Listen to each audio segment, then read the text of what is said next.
भगवान शिव ने पार्वती को वामदेव गुरु से दीक्षा दिलाई और कलकत्ते की काली माता प्रकट होकर गदाधर पुजारी को बोलती है कि निगुरे मत रहो। बोले मैया तुम्हारा दीदार होता है, मेरे हाथ के तुम गजरा लेती हो, कभी तो कंगन की नाई पहनती हो तो कभी अपने बालों में लगाती हो, मैं सूंघ कर देता हूँ और आप प्रसाद स्वीकार करती हो, मुझे गुरु की क्या जरूरत है। बोले तो भावमय शरीर में तुम भावना से बुलाते हो, मैं प्रकट होती हूँ, फिर अंतर्धान हो जाती हूँ। माँ जिससे माँ है और पुत्र जिससे पुत्र, उस आत्मा का ज्ञान तो गुरु से ही मिलेगा, उनकी शरण जाओ। भगवान राम भी वशिष्ठ की शरण जाते हैं, भगवान कृष्ण भी सांदीपनी गुरु की शरण जाते हैं, तो तुम बड़े हो गए क्या उनसे। गदाधर पुजारी ने तोतापुरी गुरु की शरण ली और तोतापुरी गुरु ने गदाधर को रामकृष्ण परमहंस बना दिया। अगर मैं झूठ बोलूं तो तुम मरो। रामकृष्ण बने कि नहीं बने गदाधर में से। ऐसे ही महाराष्ट्र के नामदेव को ज्ञानेश्वर ने, सावता माली ने, गोरा कुंभार ने, मुक्ताबाई ने मिलकर कहा कि तुम कच्चे घड़े हो, कच्चे संत हो। नामदेव गए, विठ्ठल विठ्ठल विठ्ठल माजा विठ्ठल ला लवकर या विठ्ठल प्रकट हो गए। कई बार पहले दर्शन हुए थे। विठ्ठल ये संत मुझे कच्चा घड़ा बोलते, इनको जरा दिखा दो। बोले इनको क्या दिखाओ, तू अपनी कचाई छोड़ना। तो बोले तुम ही माला पक्का करून द्या ना, कि मैं तो नहीं करता। न्यायाधीश पुलिस का काम न्यायाधीश नहीं करता, चोरों को पुलिस पकड़ती है, एफआरआई पुलिस के पास होती है, न्यायाधीश के पास नहीं होती। इसीलिए भगवान का काम नहीं है ये दीक्षा देना, गुरु का काम है। हम भी अवतार लेते तो गुरु के पास जाते, शिवोबा खेचर के पास जाओ। नामदेव को भगवान विठ्ठल ने शिवोबा खेचर के पास भेजा।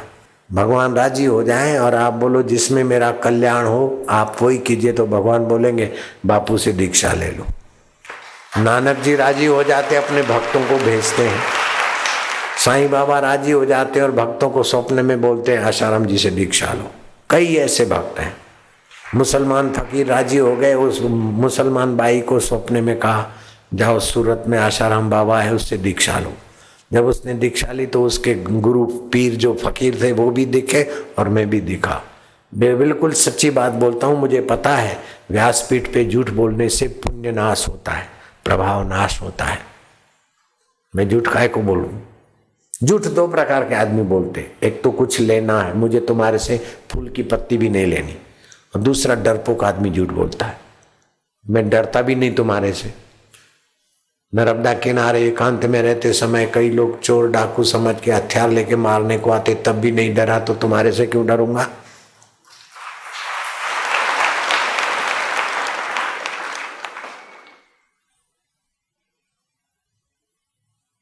बिल्कुल सच्ची बात बोलता हूं, गुरु के बिना जीवन में असली उजाला नहीं होता, असली उद्देश्य साफ नहीं होता, असली यात्रा नहीं होती। Ibrahim Lincoln, president of America, मानवतावादी, मरने के बाद प्रेत हो गया, व्हाइट हाउस में दिखाई देता है। मुसोलिन, इटाली का राजा, 1942 में मरा, अभी तक वो प्रेत होके भटक रहा है। वो मैंने विस्तार से कथा कही है कैसेटों में। राजा नृग मर गए, क्रिकेट होके भटक रहे। मनुष्य जीवन कैसा जी रहे हैं उसका ख्याल न करो, जीने के मरने के बाद क्या गति होगी उसका ख्याल करके अभी से अपनी सदगति का लाइसेंस ले लो, सतस्वरूप ईश्वर से मिलने का लाइसेंस लो। एक छोटा सा सिम कार्ड आता है तुम्हारे टेलीफोन में, तो तुम विश्व में कहीं भी संबंध जोड़ सकते हो। सिम कार्ड तो एक्सपायर्ड भी हो जाता है, नष्ट भी हो जाता है, और मनुष्य का बनाया हुआ है। लेकिन गुरु शिष्य परंपरा किसी मनुष्य की नहीं बनाई हुई, अनादिकाल से। जैसे सूर्य किसी मनुष्य की बनावट नहीं है, ऐसे ओमकार किसी भगवान की बनावट नहीं है। भगवान नारायण ने ओमकार की शक्तियां खोजी है। एक होता है बनाना, दूसरा होता है खोजना। बनाना उसका होता है जो पहले नहीं था, खोजना उसका होता है जो पहले था। भगवान नारायण ने ओमकार मंत्र की शक्तियां खोजी है। ऋषि तू मंत्र दृष्टार न करतार, आप ओमकार मंत्र की साधना करो 6 मिनट, 30 मिनट का कोर्स बताऊं, 40 दिन करो, आपके जीवन में क्या चमक आ जाती। अगर 50 दिन का कोर्स करो 120 माला जपने का, तो 7 जन्मों की कंगालियत मिट जाएगी और 7 जन्म तक घर में दरिद्रता नहीं आएगी। 6 बार जप करो, 7वीं बार जप करो, फिर आपका ब्लड और आपका और कुछ टेस्ट करने को दो, कितने उसमें श्वेत कण तैयार हो जाते। मंत्र दीक्षा से आयु, आरोग्य, पुष्टि आदि होती। मेरी माँ 86 साल की हो गई, लीवर खराब, किडनी खराब और 2 मन के घिस गए, नींद नहीं आती, भूख नहीं लगती। डॉक्टरों ने कहा कि 24 घंटे से ज्यादा नहीं जिएगी। अब 23, अब 22, हो सकता है 2 घंटे में मर जाए, लेकिन 22 घंटे से ज्यादा इनका लीवर काम नहीं करेगा, किडनी काम नहीं करेगी, जहर चढ़ जाएगा, एक्सपायर हो जाएगी।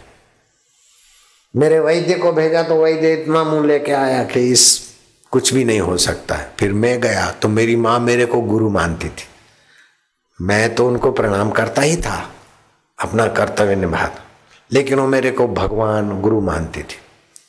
बोले अब जाने दो प्रभु। मैं क्या, मैं नहीं जाने देता हूँ। बोले क्या करूं? मैं क्या, मैं मंत्र देता हूं। मेरा मंत्र देना, उनका जपना, 20 घंटे हो गए, 20 दिन बीत गए, 20 महीने बीत गए, 40 महीने बीत गए। Liver up to date, kidney ठीक, बैक पेन ठीक, खाना अच्छा खाए, घूमे फिरे, सेवा।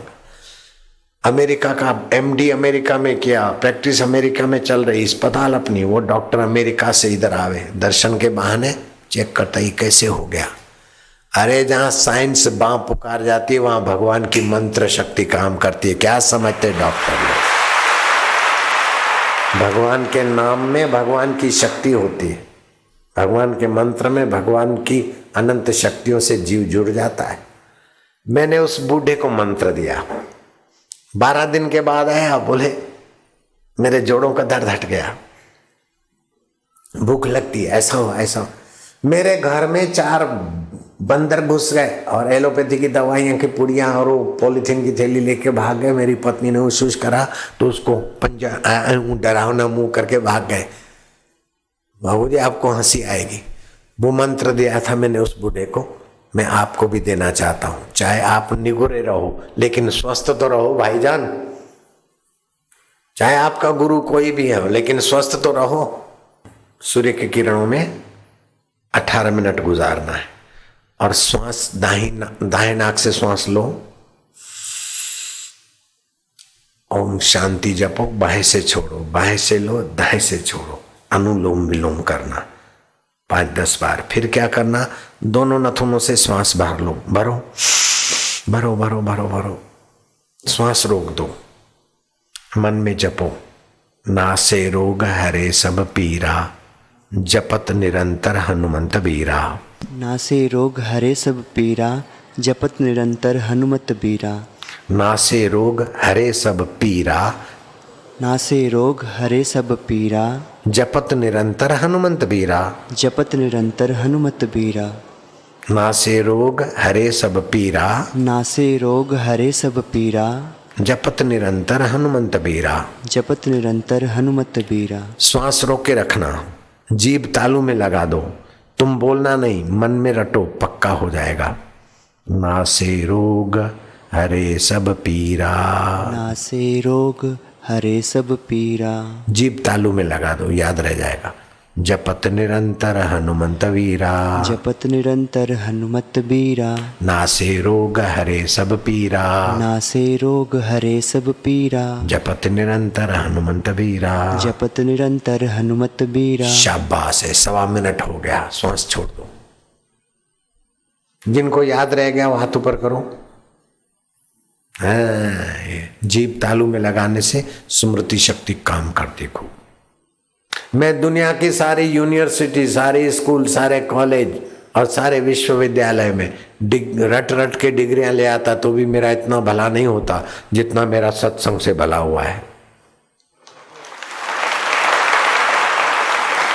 सत्संग से भगवान का ज्ञान तो मिलता है, भगवान की कृपा मिलती है, भगवान की भक्ति मिलती है, भगवान का प्रेम मिलता है, निश्चित जीवन जीने की कुंजियां मिलती है, परलोक का भी ज्ञान मिलता है, यह लोक का भी ज्ञान मिलता है। सत्संग से जो लाभ होता है वो अतुलनीय है।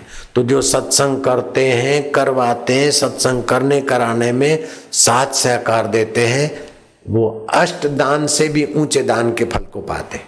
8 प्रकार का दान होता है, कन्यादान, भूमि दान, सुवर्ण दान, गौदान, गौरस दान, विद्या दान।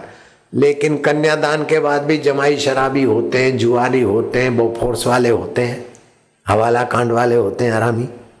लेकिन जिसको सत्संग दान मिलता है, चिंतित की चिंता छूटती है, भयभीत का भय छूटता है, अहंकारी का अहंकार छूटता है, परेशान की परेशानी छूटती है और जीवात्मा का मन परमात्मा से लगता है। सत्संग दान सबसे बड़ा दान है।